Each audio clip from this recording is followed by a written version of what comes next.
À la conférence épiscopale nationale du Congo, les nouveaux présidents élus de la SENCO, Monseigneur Fulgence Mouteba Mogalou, archevêque métropolitain de Lubumbashi, a pris officiellement ses fonctions ce mardi 30 juillet 2024 à l'issue de la cérémonie de reprise avec les présidents sortants, Monseigneur Marcel Lutembi, archevêque métropolitain de Kisangani.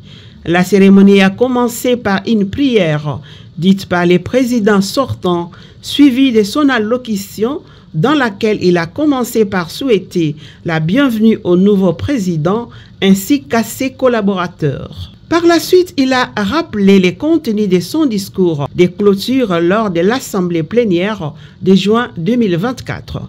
Je vous souhaite une cordiale bienvenue dans ce bureau officiel du président de la SENCO.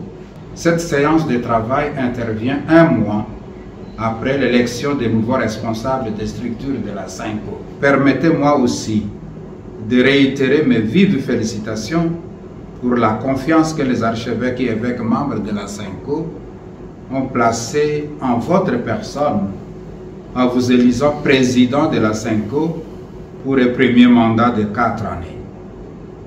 En outre, voudriez-vous transmettre au moment opportun mes chaleureuses félicitations à vos collaborateurs élus le même jour comme premier vice-président et deuxième vice-président de la SENCO. Quant à moi, en tant que président sortant de la SENCO, je vous rassure tous de ma proximité spirituelle et fraternelle.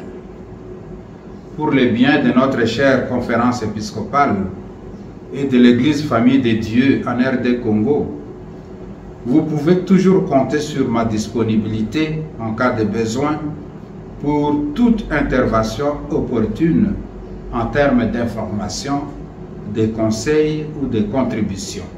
Il a également remis au nouveau président les divers dossiers concernant la SENCO ainsi que les institutions affiliés à la SENCO.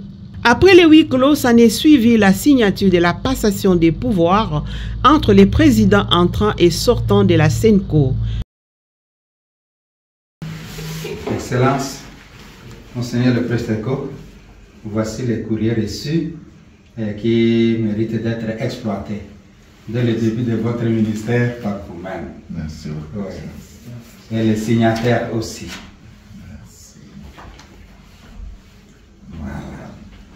Et les documents de remise et reprise avec le procès verbal. Merci. Félicitations, félicitations. Merci. Fructueux mandat. Merci. En lieu de prière. Merci. Merci. Au sortir de cette cérémonie, le secrétaire général de la SENCO, Monseigneur Donatien Cholet, s'est exprimé à notre micro. Je crois que c'est un acte administratif de grande importance et nous avons été témoins de cela. Ça s'est passé dans de très bonnes conditions. Le président sortant, Monseigneur Marcel Lutembi, un ancien chancelier, c'est quelqu'un qui est vraiment rodé dans l'administration. Il a démontré dans la préparation des documents jusque dans le détail. On ne pouvait pas faire mieux que ça. Encore une fois, l'occasion pour moi d'exprimer ma fierté de notre Église. Je l'ai fait à l'occasion de l'élection du président qui a été voté alors qu'il n'y avait pas de candidat, qui a été voté au premier tour à plus de 2/3 de voix. Ça signifie que la SENCO est unie, ça signifie que c'est la continuité. Et c'est ce que nous encourageons aux autres institutions. Bon, pour la société congolaise, je crois que vous êtes dans le domaine des médias. Vous savez comment à plusieurs endroits les remises et reprises se font. Il y en a qui soutirent les documents importants qu'ils considèrent leur secret personnel. Il y en a qui arrivent à la tête d'une institution sans trace de beaucoup d'éléments fondamentaux. Mais ici, il faut reconnaître que l'administration courante est gérée par le secrétariat général. Le président travaille étroitement avec le secrétariat général.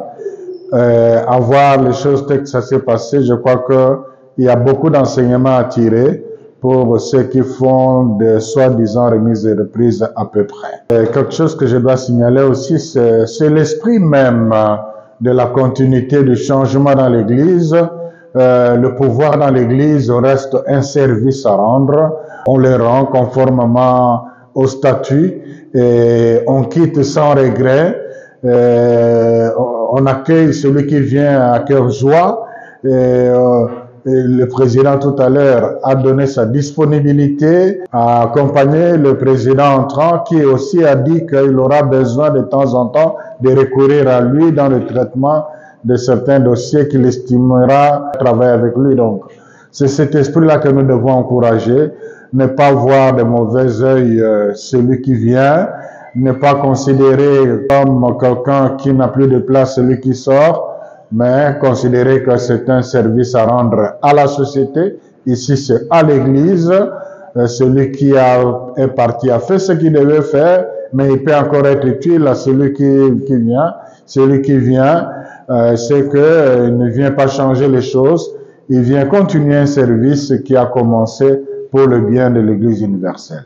Notons que cette cérémonie s'est déroulée en présence du secrétaire général de la SENCO, Monseigneur Donatien Cholet, ainsi que du premier secrétaire général adjoint, M. l'abbé Georges Kalinga, comme témoin.